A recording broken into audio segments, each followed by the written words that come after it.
The football world is in complete meltdown tonight. Sources close to the Santiago Bernabéu have dropped a nuclear bomb that has sent shockwaves through every corner of the sport. Real Madrid, the most powerful club on the planet, are reportedly preparing an astronomical, mind-blowing €500 million offer for Barcelona's crown jewel, Lamine Yamal. Yes, you heard that right. €500 million. For a 19-year-old who has just shattered the World Cup dream of Lionel Messi. This isn't just a transfer rumor. This is the kind of seismic shock that rewrites the history books. This is the kind of deal that could break football forever. But here's where the story gets really interesting. Barcelona are in financial ruin. Their legendary president, Joan Laporta, is fighting a losing battle against the club's crippling debt. And Real Madrid's president, Florentino Pérez, is a master of the dark arts of football politics. If this deal goes through, it won't just be a transfer. It will be the ultimate humiliation. The biggest betrayal in the history of El Clasico. And at the center of all this chaos is Lamine Yamal, the 19-year-old who has already completed football. He has the World Cup. He has the Euros. He has the blessing of Lionel Messi. Now he faces the biggest decision of his life. Stay loyal to the club that raised him, or accept the biggest contract in sports history and move to the enemy. This is the story of the transfer that could tear Spanish football apart. This is the story of the bomb that Florentino Pérez is about to drop. And this is the story that will define the next decade of world football. The whispers started in the lavish executive boxes of the Santiago Bernabéu. Late at night, after the glitz and glamour of another Real Madrid victory, the club's power brokers gathered in secret meetings, away from the prying eyes of the media. And the topic of conversation was singular and obsessive. Lamine Yamal. Florentino Pérez, the 78-year-old architect of the Galacticos era, has always been obsessed with signing the world's best players. He brought Zidane, Ronaldo, Beckham, and Cristiano.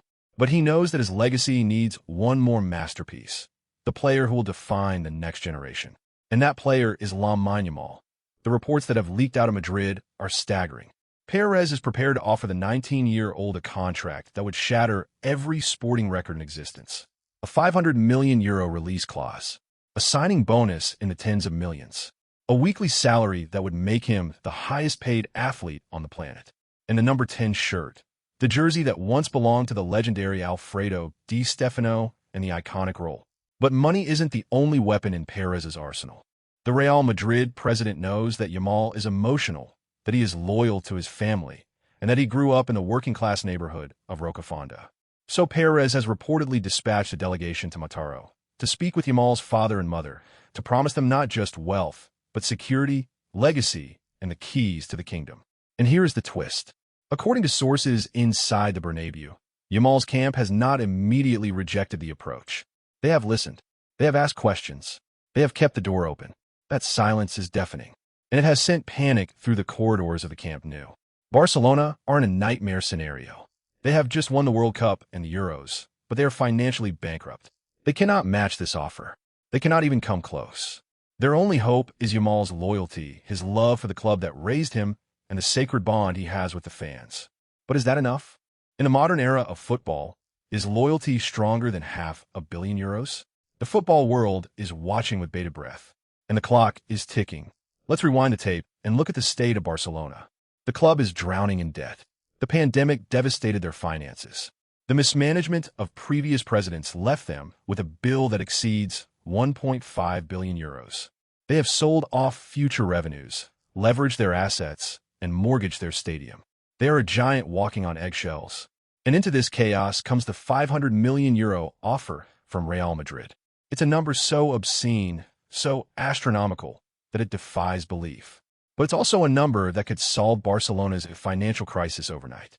With €500 million, they could pay off their debts, rebuild the Camp Nou, and invest in a new generation of players. It would be a lifeline, a way out of the abyss. But here is the catch. Selling Lamine Yamal to Real Madrid would be an act of treason. It would be the ultimate betrayal of the club's identity. Barcelona and Real Madrid are not just rivals, they are enemies. Their conflict is political, cultural, and deeply personal. Selling the club's biggest star, the heir to Lionel Messi, to the enemy would be a betrayal that fans would never forgive. Joan Laporta, the Barcelona president, is a man of immense pride. He built his legacy on the back of Lionel Messi. He has promised to bring back the glory days.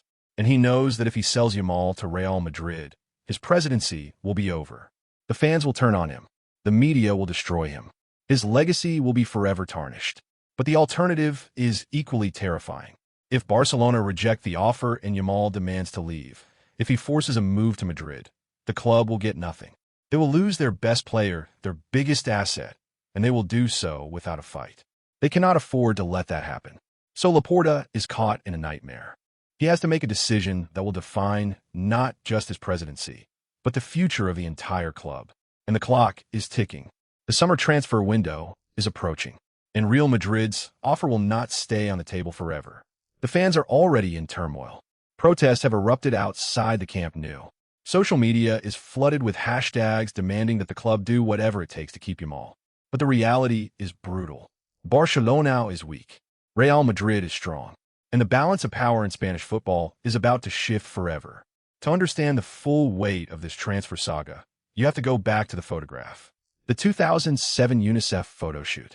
The baby in the bathtub. The prophecy that Messi spoke with such quiet conviction. Lamine Yamal is not just a great footballer. He is the living embodiment of Lionel Messi's legacy. He is the baby that Messi bathed. He is the teenager that Messi blessed on the turf of MetLife Stadium. He is the heir to the throne. And that connection is what makes this transfer so emotionally charged. If Yamal joins Real Madrid, it won't just be a transfer. It will be a rupture. It will be the breaking of a sacred bond. Messi, who gave Yamal his blessing, who told him that the future belongs to your generation, will watch his heir walk over to the enemy. It will be a painful, bitter irony. But here is the part of the story that nobody has talked about. Messi and Florentino Pérez have always had a complicated relationship. Pérez tried to sign Messi multiple times during his prime. He offered him the world, but Messi always refused. He was loyal to Barcelona. He loved the club. He hated Real Madrid. Now, Pérez has a chance to achieve what he never could. He cannot sign Messi, but he can sign Messi's heir. He can take the player that Messi blessed and corrupt him with money. He can turn Yamal into a Real Madrid legend and destroy Barcelona's future in one ruthless, brilliant move. And here's the question that keeps football executives up at night. Would Messi try to stop Yamal from making this move? Would he pick up the phone and counsel the 19-year-old on loyalty and legacy? Or would he stay silent, knowing that this is the brutal, merciless reality of the football business? Messi is now 39. He is at the end of his career. He has no power over Yamal's decisions, but he has influence. He has respect. And if he speaks out, if he tells Yamal that joining Real Madrid would be a betrayal of everything they stand for, it could change everything. But Messi is also a pragmatist. He knows that football is a business. He knows that players must do what is best for their families. He knows that Yamal has a once-in-a-lifetime opportunity, and he knows that he cannot stand in his way. The silence for Messi is deafening.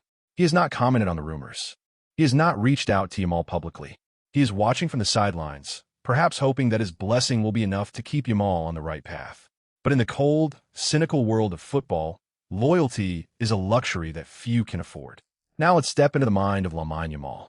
Imagine being 19 years old, having just won the World Cup, having just shattered the dream of your idol, and having just been offered a contract that could set your family up for generations. It is a dizzying, overwhelming, almost surreal situation. Yamal grew up in Roca Fonda, a working-class neighborhood in Mataró. His parents are immigrants. They sacrificed everything for his dream. They worked multiple jobs, skipped meals, and poured every penny into his development. And now, the world is offering them an escape from poverty, a life of luxury, a legacy. But there is also the emotional side. Yamal loves Barcelona. He has been at the club since he was a child. The fans adore him. The youth coaches nurtured him. The first team gave him his chance. Barcelona is not just a club to him. It is his home, his identity, his family. And then there is the weight of the Messi blessing. Yamal knows that Messi gave him his blessing on the turf of MetLife Stadium. He knows that Messi told him, keep going your way. He knows that Messi passed the torch to him. And he knows that Messi would be heartbroken if he joined Real Madrid. But here is the harsh reality. Barcelona cannot offer him the money that Real Madrid can. They cannot offer him the same level of success. They are rebuilding, struggling, and uncertain about the future. Real Madrid are the kings of Europe. They win Champions Leagues. They dominate the global stage. They are a machine of success. Yamal is a competitor. He wants to win. He wants to be the best. And if Barcelona cannot give him that, he may have no choice but to look elsewhere. It is a brutal, unforgiving choice. But it is the choice that modern football forces upon its brightest stars. Sources close to Yamal's camp have indicated that he is torn. He is listening to his family, his agents, and his heart. He is weighing the pros and cons. He is asking the difficult questions. And he is taking his time because he knows that this decision will define his entire career. The fans are desperate. They are pleading with him to stay. They are waving flags, singing his name, and painting murals in his honor. But in the end, the decision is his alone, and he must live with the consequences. If this transfer happens, the fallout will be apocalyptic. Barcelona will be destroyed financially and emotionally. The fans will never forgive the board. The players will lose faith in the club. The brand will be irreparably damaged. It will be the darkest hour in the club's history. Real Madrid, on the other hand, will be celebrating. They will have humiliated their greatest rival. They will have secured the future of their attack for the next decade. They will have signed the heir to Lionel Messi. It will be the biggest transfer in the history of the sport, a defining moment that changes the balance of power in world football. But there is another twist. This transfer could also have implications for Spanish football as a whole. La Liga is already struggling to compete with the Premier League financially. If Barcelona collapses, the league becomes less competitive. The global appeal of Spanish football declines, and Real Madrid becomes even more dominant. The Spanish government may even have to intervene. There are already murmurs of political involvement, of regulators stepping in to prevent the collapse of a historic institution. But politics and football rarely mix well, and any intervention would be messy, complicated, and deeply controversial. And what about Yamal himself? He will have to live with the legacy of this decision. He will have to face the Barcelona fans at the Camp Nou, who will boo him mercilessly. He will have to face the media, who will question his loyalty. He will have to face Messi, who will silently judge his choice. It will be a heavy burden to carry. But Yamal is strong. He has shown that he can handle pressure. He has shown that he can rise above the noise. He has shown that he is a winner. And if he decides to join Real Madrid, he will have to prove himself all over again. He will have to silence the doubters, win the Champions League, and become the undisputed king of football. This transfer is not just about money. It is about legacy. It is about pride. It is about the future of Spanish football. And no matter what happens, the world will be watching.